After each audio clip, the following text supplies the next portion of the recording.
नमस्कार, मी सागर शेलार. माझा contact number 9765974520. Sumati, अगं काय झालं? तू अशी दचकून का उठलीयस? पूर्ण घामेजून गेलीयस ग तू. म्हणजे आज सुद्धा पुन्हा तुला तेच स्वप्न पडलंय का? नाही नाही नाही, तू तू शांत हो, अगोदर शांत हो. हे बघ, मी समजू शकतो तुझी अवस्था. पण सुमती, वारंवार या अशा गोष्टी घडणं म्हणजे तुला शुभ वस्तू दिसत आहेत आणि हे चांगलंच आहे. अगं, तुला संत सद्गुरू दिसत आहेत.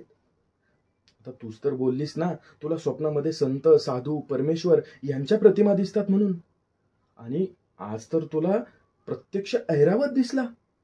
म्हणजे याचे परिणाम नक्कीच चांगले असणार सुमती. आणि हे स्वप्न तुला पहाटेच्या प्रहरी पडलंय. म्हणजे हे स्वप्न खरं होणार यात काही चिंताच नाही.